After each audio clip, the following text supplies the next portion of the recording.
Ramah Nyang is in Kigali and joins us live now from there. Ramah, it's been a very busy day at the forum. What have been the highlights?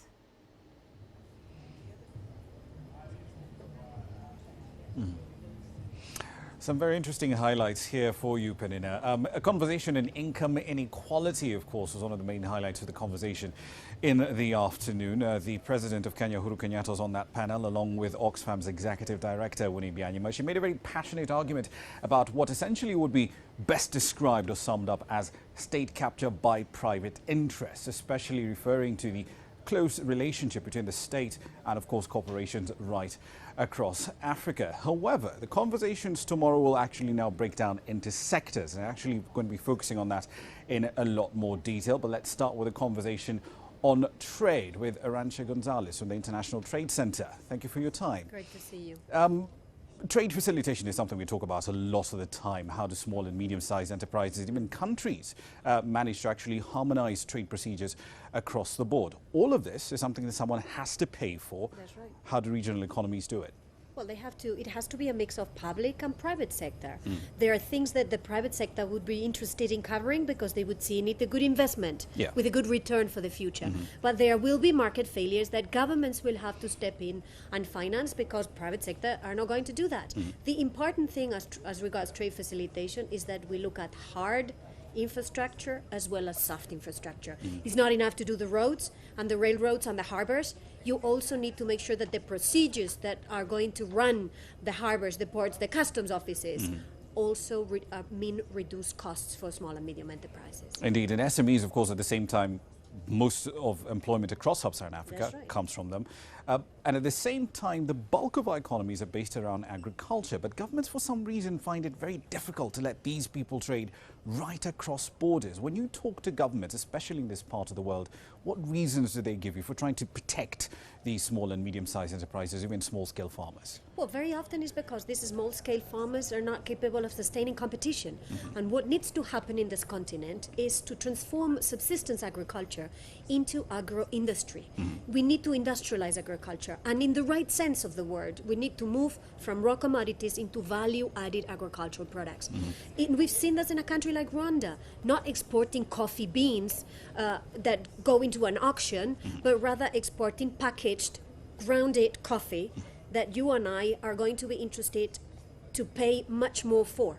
So transform subsistence agriculture into agro-industry. That's the name of the game for the future. And in the meantime, feed the growing population in this continent. So it's a fine balance you're trying to walk here. On one hand, you've got to protect vulnerable elements of your economy, but at the same time, you have to open up parts of your economy to trade and competition with other parties as well. So where do we draw the line? Well, you have to do this in a smart way, like we've been doing it ever since more than 2,000 years ago. Countries started doing trade treaties. You do this in a manner that first is gradual. You don't open your markets from one day to the next. You do it gradually. You do this faster for the sectors that can withstand competition better. And you do it slower for the sectors that cannot stand competition today. And you accompany those that are weaker today. You know, it's one thing to do trade agreements. Trade agreements make trade possible. You still need to make trade happen. And that means working on the supply side. If the SMEs don't have a product that is of a good enough quality to be sold on the market, they will remain confined to their little domestic markets. And we'll get back to that in just a moment. I want to divert briefly, if I may, to the problems we're facing in Europe, even here in Eastern Africa, refugee populations moving left, right and centre. Earlier this month, you argued in Sweden that we shouldn't be looking at this in isolation. We need to look at the humanitarian crisis and the economic development side together if we're going to solve it. How did that argument go down? It went down very well, and I think it's going down very well everywhere because people understand that we cannot have emergency measures for 30 years, which is what we see with refugees sitting in Dadaab or sitting in Lebanon or in sitting Calais, in for Jordan example. or sitting in so many other places. First instance, emergency. It's treat people humanly, so that they regain respect and regain dignity. Longer term, embed them into the economy. Make them economic actors, give them a job, train them for a job, and connect them to markets, which is what the International Trade Center does with success in so many parts of this world. It should also be a lesson to help with the current refugee crisis, which again cannot be a crisis for 30 years. Something that lasts for 30 years is something we have not done right. Right. Finally, the transatlantic trade and investment partnership. Lots of negotiations, lots of reporting around that particular trade deal that's now being negotiated between the US and Europe. But for African economies, a lot of agricultural produce ends up in the EU. How will it affect small-scale farmers on this side of the world? It's very interesting. I was having this discussion with a small-scale farmer in Rwanda today, and she was telling me, I have free access to the US market. I have free access to the European market. But guess what? The standards they apply to my products are different, and I need to certify my products according to these two standards. It's too costly for me. So she told me, I wish Europeans and Americans, as they negotiate the agreement, realize that they could get a good deal for them that represents also a good deal for me here sitting in Rwanda.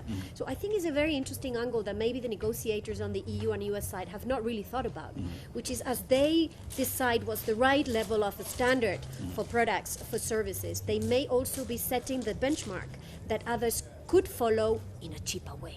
All right, we'll leave it there for the time being. Thank you very much for your time. Thank you very much. Penina, of course, some interesting conversations happening here at the World Economic Forum in Kigali. Trade, of course, is just one of them.